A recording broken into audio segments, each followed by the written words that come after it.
téléspectateurs, nous sommes encore très heureux de vous savoir nombreux nous suivre à travers votre petit écran, à travers votre tranche préférée, Que faire. Nous sommes maintenant dans une tranche spéciale, c'est la continuité de ce que nous avons fait la fois passée. La tranche de Que faire, la sensibilisation de Que faire, c'est Que faire de la réforme foncière en marche. La réforme foncière en marche, nous nous sommes entretenus la fois passée avec les experts de CONAREF, c'est-à-dire ceux qui sont là pour la réforme foncière, et nous avons eu vos desiderata pour avoir des réponses concrètes par rapport à ce que vous nous avez demandé, surtout sur la question des voisins Mouzouri. Et nous vous avons promis, après le coronavirus, nous allons vous répondre. Mais cette fois-ci, avec cette édition spéciale sur la réforme foncière en marche, nous avons préféré vous entretenir avec les experts qui sont de la société civile en matière foncière. Ce sont ceux-là avec qui nous allons vous entretenir tout au long de cette émission. Mais je ne veux pas, moi seul, monopoliser la parole. Je vais animer cette émission sur ce plateau, encore une fois, avec ma consoeur, parce que la priorité est réservée d'abord aux femmes, avec ma consoeur Élisée Kambala. Élisée Kambala, bonjour. Bonjour Oscar, bonjour à tous nos invités. Bonjour. Oui, à ma gauche, nous avons Mathieu Kazadi, qui va être notre confrère, avec qui nous allons exploiter des thèmes. Aujourd'hui, nous avons préféré, par la pédagogie, exploiter les ABC de la réforme foncière. Dans toutes les civilisations de l'humanité, nous savons qu'il y a des réformes évidemment pour construire une nation, pour construire une société, pour construire un pays. Mathieu, je ne vous ai pas salué. Mathieu, bonjour. Bonjour Oscar. Vous allez bien? Je vais très bien, merci, et bonjour également à nos invités. Merci. Alors, en liminaire, nous allons poser la première question en ce qui concerne la réforme foncière. Comment a-t-elle débuté cette réforme et pourquoi la réforme foncière? Je m'appelle Floribert Nyamuga. Actuellement, je suis en train de travailler au sein de la cellule technique de la Commission nationale de la réforme foncière, mais j'ai été le premier coordonnateur de la CONAREF, donc pendant toute sa mise en place jusqu'à son opérationnalisation. Bon, je reviens à votre question. Je me demande s'il y a un seul Congolais qui n'a pas encore été en contact un jour avec un problème foncier, soit dans sa propre vie, soit chez le voisin, soit chez un frère ou un ami. Je pense qu'ils sont très rares, que ce soit au village, que ce soit en ville. Pourquoi? Parce que nous avons un système foncier qui a connu une évolution en dents de scie. Tout d'abord, c'est nos sociétés traditionnelles qui étaient organisées chacune comme elles l'étaient, et chaque chef coutumier organisait une certaine façon à ceux qui dépendaient de lui d'accéder à la terre et aux ressources qui étaient sur la terre. Puis le Belge est arrivé. Le Belge avait besoin de terre pour construire les villes, pour réaliser son programme de colonisation, mais les terres étaient chez les chefs coutumiers. Donc le Belge a dû trouver des compromis avec les chefs coutumiers pour avoir à sa disposition un certain nombre de terres. Et on a créé la notion de vacances de terre. Alors qu'au Congo, de manière réaliste, il n'existe aucun mètre carré de terre qui est vacant, parce qu'il y a quelqu'un qui se reconnaît toujours propriétaire sur la moindre parcelle que vous allez trouver, qu'elle soit sous utilisation ou non. Mais le Belge a créé cette astuce de terre vacante, disant que bon, désormais, toutes les terres sur lesquelles on n'a pas de preuves qu'elles sont effectivement utilisées, c'est-à-dire il n'y a personne qui y construit ou bien qui y cultive, elles sont déclarées vacantes. Et moi, colonialiste, je vais commencer à les utiliser pour mon programme. Construction des villes, création de... Mais il y avait eu une autre histoire avant celle-là, mais c'est trop long. Création des plantations, attribution des titres, etc. Donc, il a créé une notion qui n'existait pas, il a déclaré certaines terres vacantes.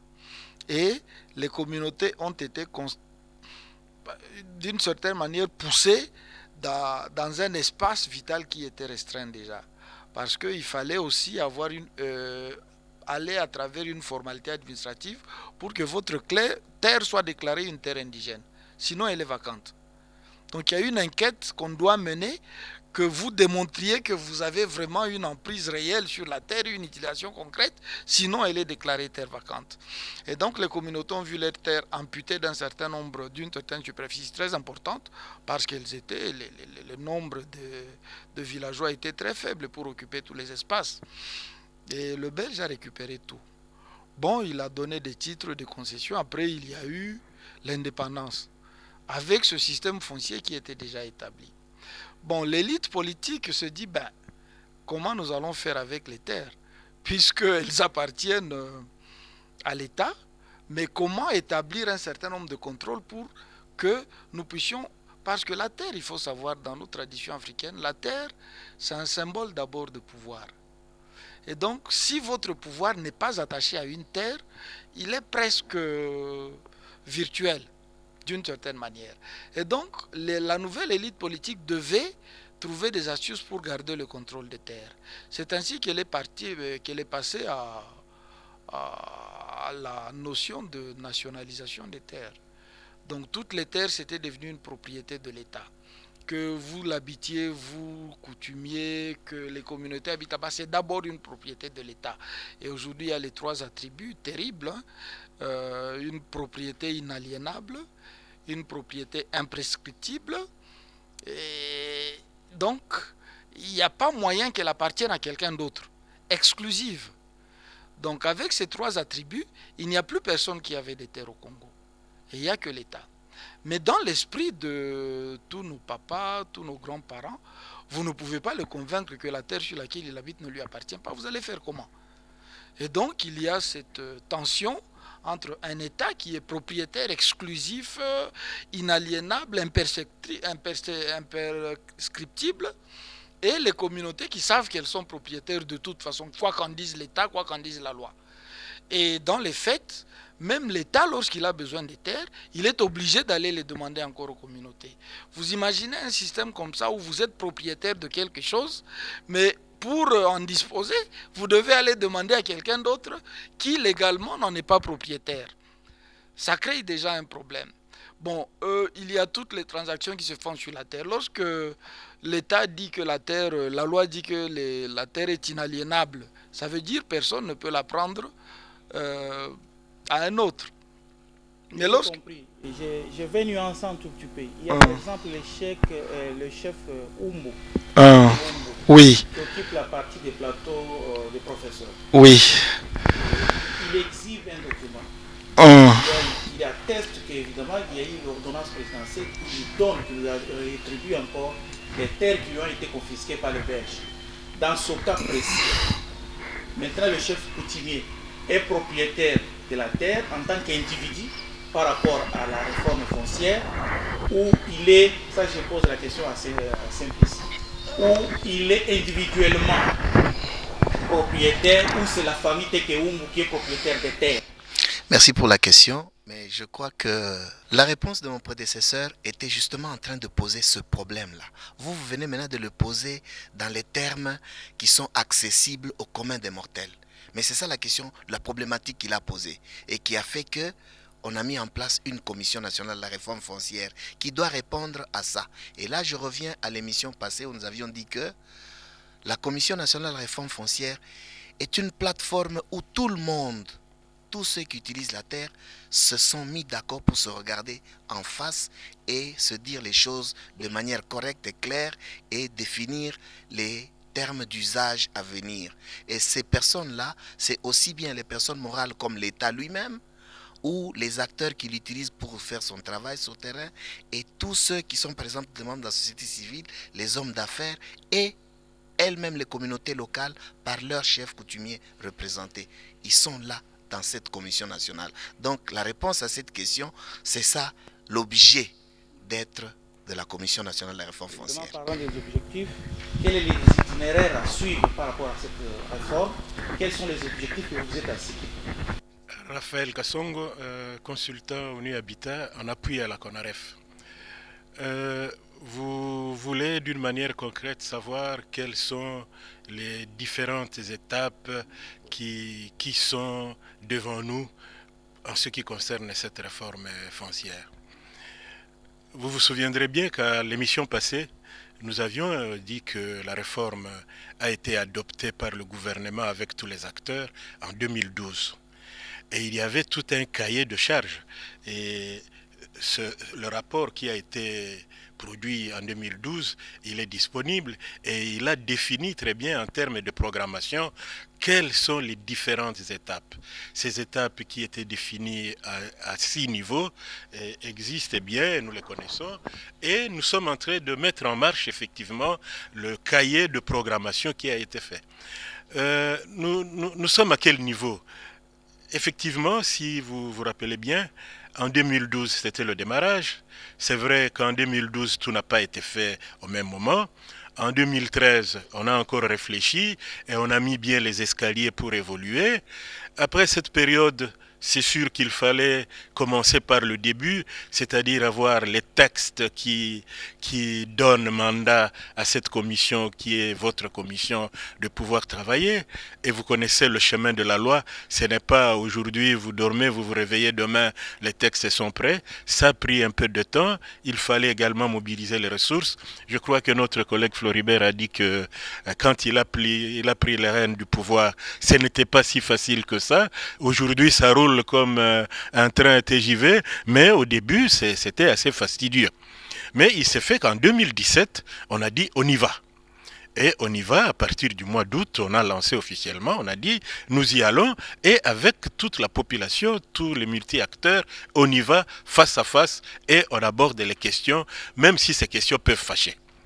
Et donc depuis 2017, on a dit commençons par le commencement. Le diagnostic était déjà fait, parce que c'est le diagnostic qui a conduit en 2012 à ce qu'on se retrouve, que le gouvernement accepte qu'on aille à la réforme. Mais en 2017, on a dit il faut commencer par une politique. Une politique, c'est pour tracer les grandes lignes que devra suivre la réforme en termes d'orientation générale. Parce que quand on dit une politique, c'est une vision, une stratégie, mais étalée dans le temps. Et avec des principes clairs à observer. Ce travail-là, nous avons décidé avec le gouvernement que ça se fasse avec la participation de tout le monde. C'est ainsi que depuis 2017, nous sommes en train d'aller pas à pas avec l'élaboration de cette politique. Cette politique qui est déjà en brouillon a eu la participation de tout le monde depuis 2018, au mois de novembre. Les principes ont été consensuels et c'est sur base de ce qui était décidé à Bukavu en 2018 qu'on a dit, ok, nous avons un brouillon de politique. Mais il faut que ceux qui décident de cette politique, la population elle-même, comprennent qu'est-ce qu'on a écrit en français et qu'on les comprenne dans la langue locale. C'est ainsi qu'à l'émission passée, nous avions dit, nous sommes en train de parcourir toutes les provinces pour que chaque province entre en contact avec ce que le souverain premier avait dit à Bukavu. Avant le Covid, nous avions déjà visité 9 provinces et maintenant là, nous nous préparons pour revisiter les 16 autres provinces qui restent. Et donc, parmi les objectifs de cette émission, avec les chefs coutumiers aussi qui pourront venir par la suite, c'est de dire comment on peut entrer en contact avec cette étape-là. Mais une politique ne suffit pas. Étant donné qu'il y a des controverses sur certaines façons de vivre la loi qui était édictée depuis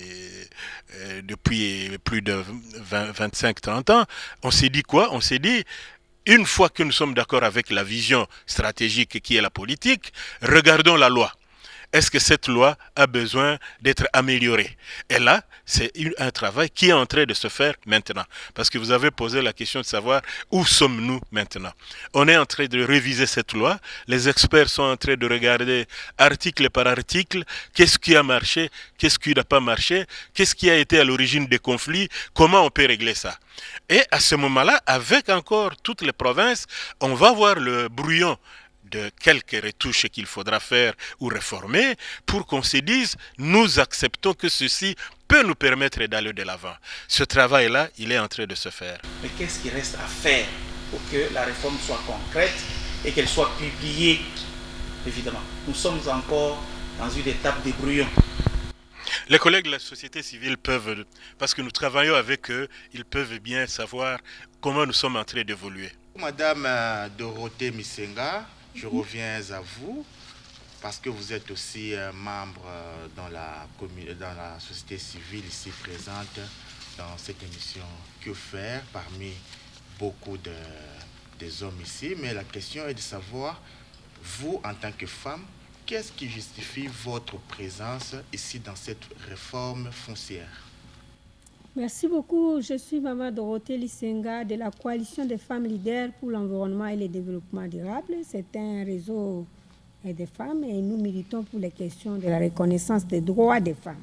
Okay. Et aussi au niveau de la réforme ici, depuis 2012, nous nous sommes jetés dans les processus pour que nous puissions aussi poser les jalons de l'accès de la femme à la terre et surtout à la prise de décision qui concerne aussi la terre. À ce niveau-là, nous avons mené d'abord les études dans 4 provinces sur les questions qui concernent le patriarcat, le matriarcat, l'accès de la femme à la terre. Et en conclusion, nous avons vu que la femme n'a pas vraiment accès à la terre. Elle n'a que les droits d'usage, là où elle arrive.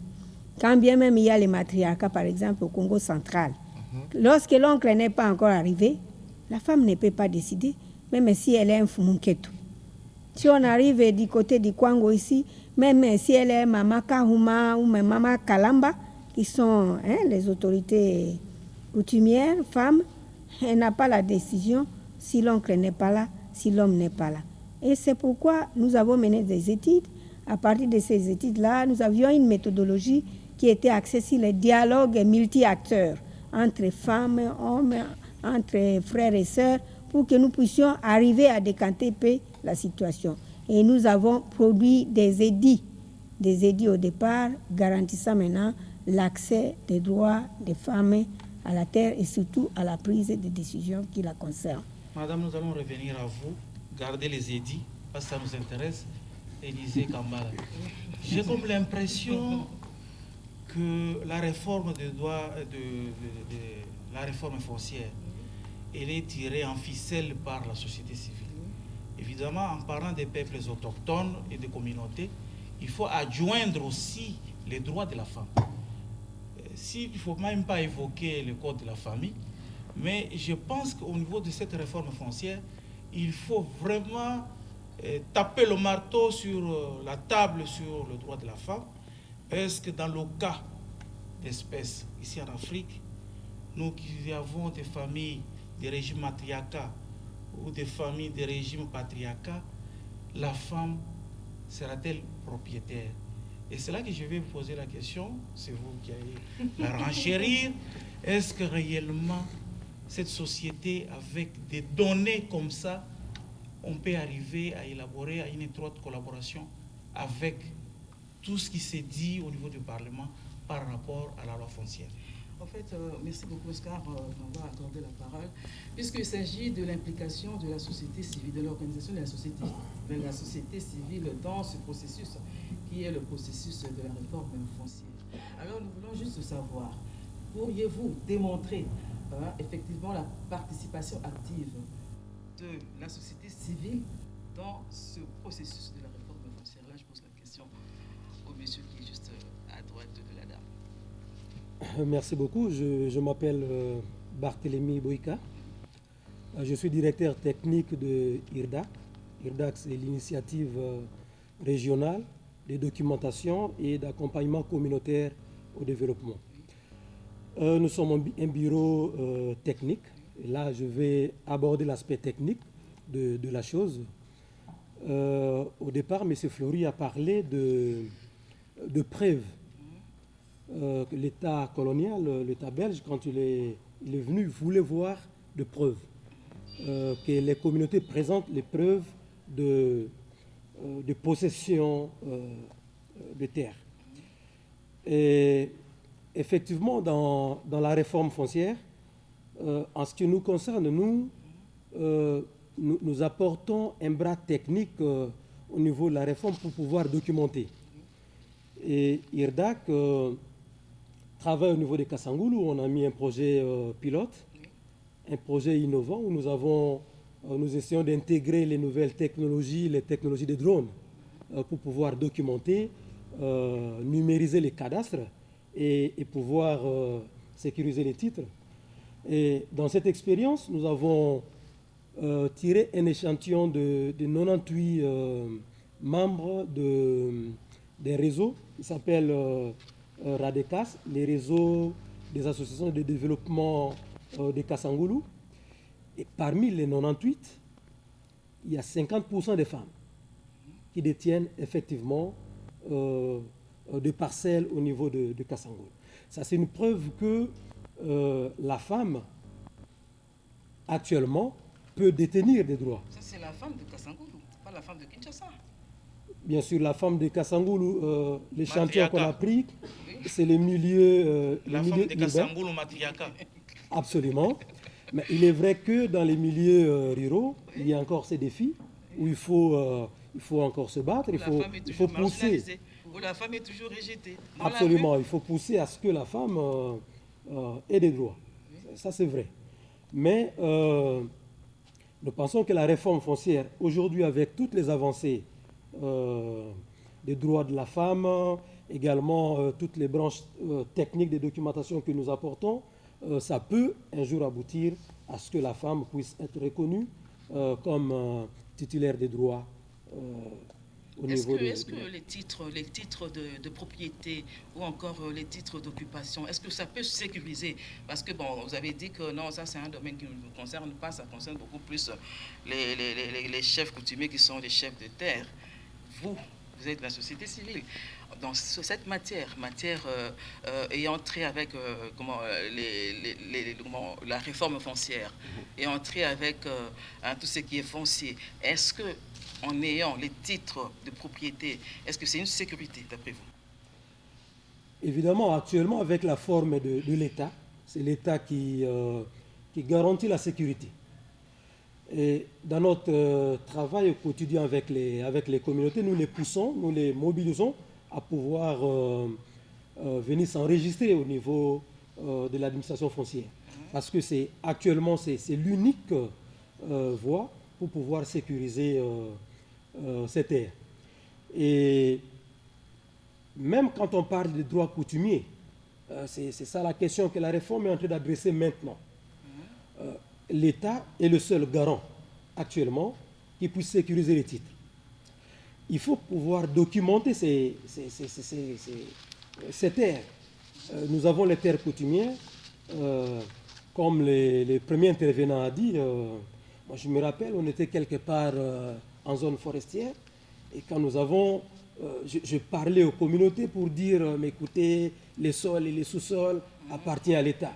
Il y a un vieux qui s'est levé sur les genoux pour me dire, mais écoutez mon fils, depuis quand l'État a eu les terres chez nous? Qui est son père, qui est son père? Ça, c'est un problème, comme on l'a évoqué ici. Donc actuellement, il faut pouvoir documenter tous ces terres des communautés, des chefs, et le mettre sur du papier, sur un cadastre, pour que ces titres soient enregistrés officiellement, et de sorte que l'on sache à qui appartient telle portion et telle autre portion de terre. Et c'est là où nous sommes en train de mener toute une campagne d'introduction de ces nouvelles technologies. Je vais faire une parenthèse. Nous avons eu une bourse pour les comptes de la RDC. Et cette bourse, on l'a eue dans les fonds de l'Union européenne. C'est le CTA qui a choisi l'IRDAC. Il nous a amenés en France pour qu'on soit formés dans la manipulation des drones. Donc IRDAC, c'est une expertise au niveau national pour pouvoir relayer et mettre à la disposition du gouvernement de ces nouvelles technologies qui peuvent aujourd'hui aider à documenter, aider à sécuriser ces titres. Ok, merci. Donc, Oscar, avant de poursuivre avec ma deuxième question, là, j'aimerais que le monsieur qui est juste après, s'il peut ajouter quelque chose par rapport à ce que le monsieur vient de dire. Oui. Merci beaucoup. Moi, c'est Raphaël Mboyo Bikopo. Oui. Je suis assistant technique à la coordination nationale de REPALEF RDC, qui est une plateforme qui regroupe les organisations des peuples autochtones et communautés locales qui interviennent dans le secteur de l'environnement et gestion durable des ressources naturelles. Et donc, par rapport à la réforme foncière, je me souviens en son temps, nous avons participé, donc, en tant que société civile d'une façon globale, nous étions organisés autour des cadres de concertation de la société civile pour la réforme foncière, c'était CACO, et ça c'était pendant la phase de lancement du processus de la réforme foncière.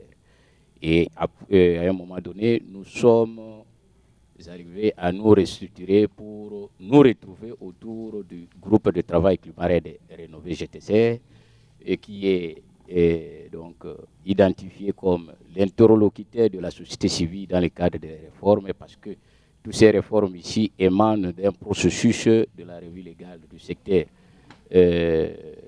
forestier, avec une feuille de route qui a été élaborée avec la validation par toutes les parties prenantes de la stratégie cadre nationale RED. Et c'est autour de la stratégie cadre nationale RED, tous ces piliers, donc les réformes de l'aménagement, des hydrocarbures et agriculture, est en train d'être abordé. Et au niveau déjà de la réforme, donc du cadre qui regroupe tous les acteurs, donc la configuration, vous trouverez qu'au niveau de la CONAREF, il y a les organisations paysannes, et il y a donc là où les agriculteurs se retrouvent avec CONAPAC, il y a les peuples autochtones pygmées avec toutes ces corporations, parce que c'est le REPALEF qui a délégué, notre délégué au niveau, mais aussi d'autres parties prenantes. Et chaque fin de l'année, il y a un document établi, c'est un document final de la politique foncière. Et nous tournons déjà vers la fin de l'année, bien sûr. Nous sommes au mois de, si je m'abuse, au mois d'octobre. Mois d'octobre. Au mois d'octobre. Ici, là, c'est déjà la fin de l'année. Et que chaque année, il y a un document qu'on établit pour, donc, par rapport à la politique financière, alors, foncière plutôt. Qu'est-ce que la société civile a tant contribué pour pouvoir atteindre les résultats escomptés? Je m'appelle Joseph Pobia, je suis coordonnateur du bureau de veille et de gouvernance des ressources naturelles. C'est une ONG faisant partie de la société civile environnementale. Nous tendons vers la fin, mais il n'est pas dit qu'en tendant vers la fin, il faut nécessairement sortir ce document de politique. Non, votre contribution. Oui, notre contribution, bien sûr, c'est, bien sûr, nous voulons une sorte d'évaluation. Nous voulons que ce document, comme nous avions déjà amorcé les consultations provinciales, nous souhaiterions que les 16 provinces qui restent, que nous allions encore terminer toutes ces consultations. Étant donné que nous, société civile, nous sommes constitués en de structures, en de réseaux, et par rapport à CONAREF, nous avons tout fait pour qu'il y ait des coordinations provinciales de CONAREF basées dans chaque province. Et dans chaque coordination provinciale, vous trouverez toutes les parties prenantes, dont la société civile qui se retrouve, les chefs coutumiers, les représentants des pygmées, les femmes, les jeunes, toutes les parties prenantes. Voilà pourquoi, pour nous, d'ici la fin de l'année, il serait souhaitable que les consultations reprennent. Mon collègue de gauche disait que le document est en français. On sous-entend qu'il a été élaboré par un groupe d'experts qui se sont enfermés dans le bureau. Mais nous, société civile, nous disons la réforme foncière, les conflits fonciers ne se retrouvent pas au bureau. Les conflits fonciers sont sur le terrain. Où c'est là où il y a des communautés locales, là où il y a les peuples autochtones, et il faut rentrer sur le terrain pour les rencontrer. Ils vont s'exprimer, et en s'exprimant, bien sûr, le document de politique qui a été élaboré sur base des orientations qui ont été données à l'atelier, au forum de Bukavu. Maintenant, il est question de rentrer vers ces communautés pour dire, voici les premières orientations que vous aviez données à travers ce forum-là. Maintenant, nous revenons avec le document de politique. Le présenter et nous voulons seulement les écouter pour récolter les avis. Nous, notre travail, c'est vraiment essayer de les accompagner, de les mettre ensemble à travers ces coordinations provinciales qui existent déjà, mais pas dans toutes les provinces. Notre souci, il faudrait les retrouver dans toutes les provinces. Mais d'ici la fin de l'année, nous souhaiterions que le document de politique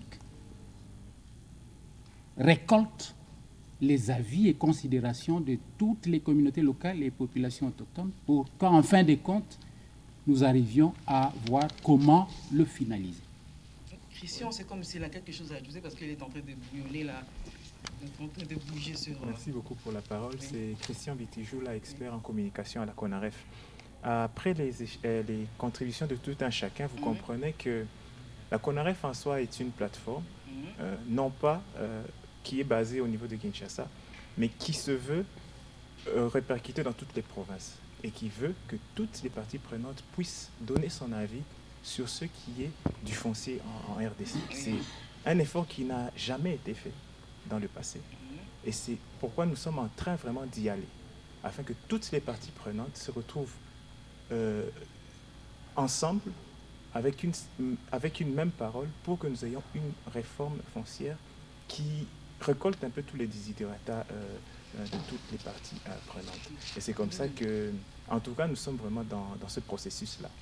Il y a les coordinations provinciales qui sont en cours d'installation.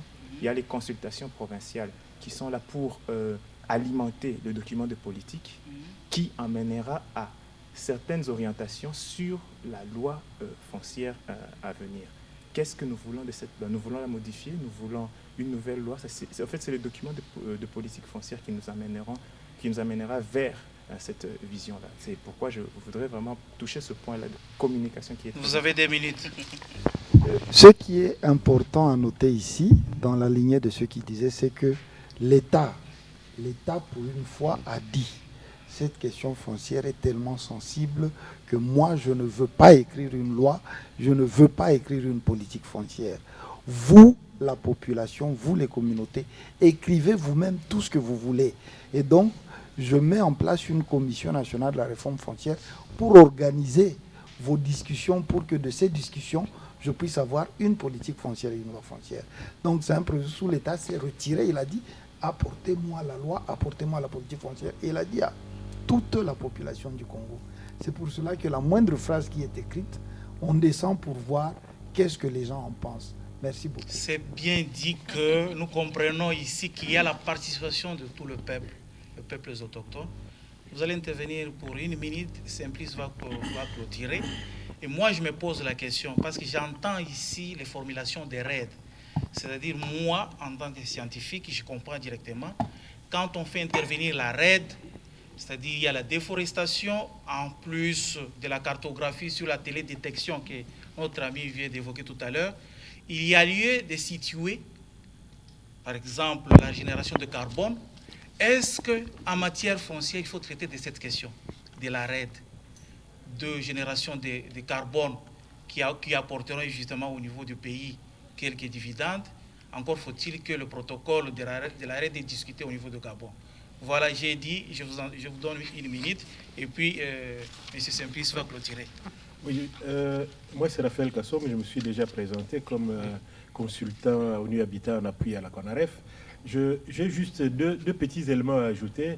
Le premier élément, c'est que la réforme, telle que nous sommes en train de la conduire au nom de la population et de l'État congolais, se fait avec tout le monde, avec ancrage de la base vers le sommet. Nous avons évité d'aller du sommet vers la base. Et c'est comme ça que toute la dynamique avec les acteurs, notamment de la société civile, c'est pour que effectivement la base participe. Mais nous n'oublions pas l'administration foncière. Parce que le propriétaire qui va continuer, qui gère aujourd'hui et qui l'a fait par le passé, le propriétaire de cette gestion-là, c'est l'administration de la réforme foncière. Et donc, dans tout ce que nous faisons, nous mettons un accent particulier pour qu'ils soient avec nous. Ce ne sont pas des concurrents, ce sont les acteurs copropriétaires du processus. C'est important qu'on le dise comme ça, parce que c'est là même le fondement des CONAREF en province. Mais je voulais juste dire un mot par rapport à la RED à laquelle vous aviez fait allusion.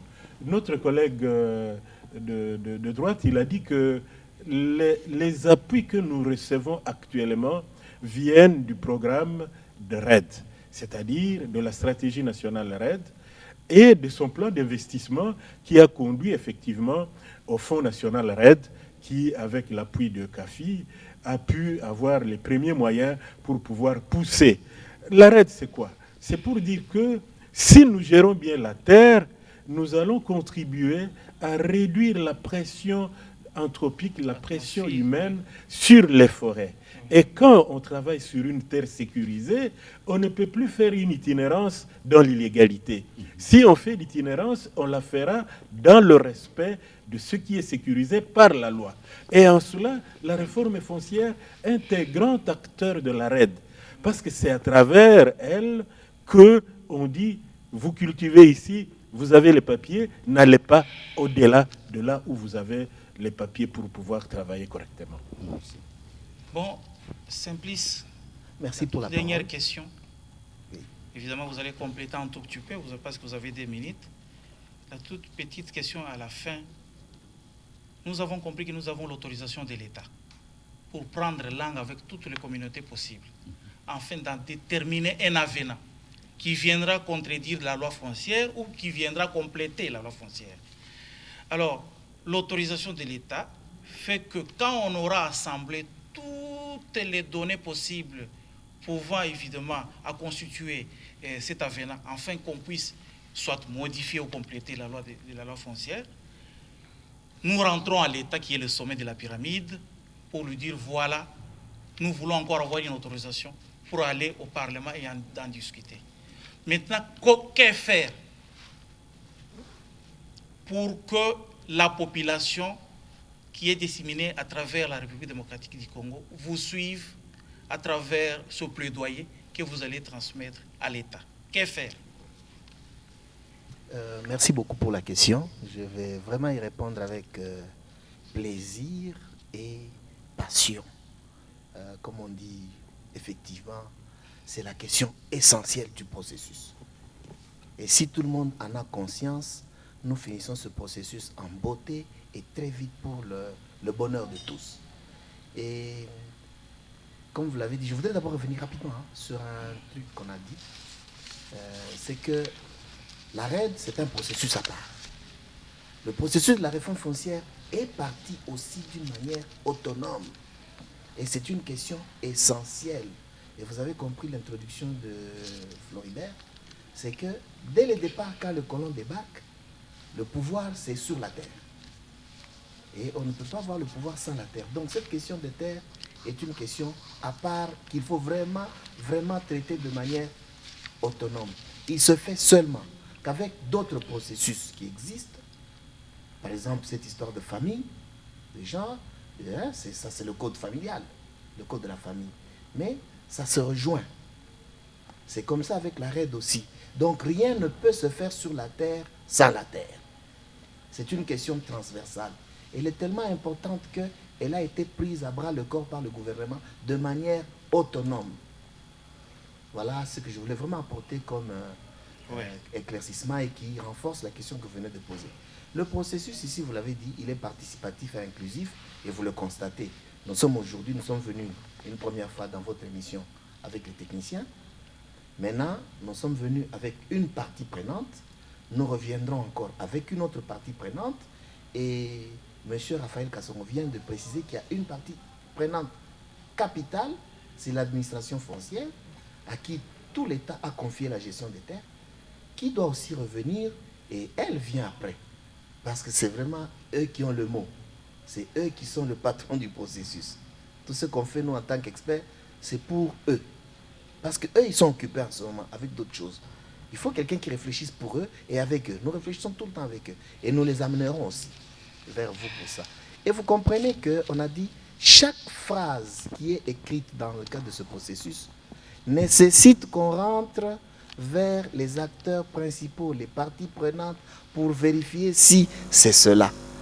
Et ces allers-retours sur une république, on dit elle est immense, nous ne nous en plaignons pas, nous la préférons ainsi et nous l'aimons, nous le voulons. La taille d'un continent. Qui nous convient. Qui nous convient. J'insiste, il ne faut pas s'en plaindre, on ne s'en plaint pas, mais il faut seulement que ceux qui veulent cheminer avec nous sachent que nous ne sommes pas minces. Nous sommes gros, il faut nous donner une chaise solide. Quand on a donné une petite chaise à quelqu'un, à nous on donne une chaise solide.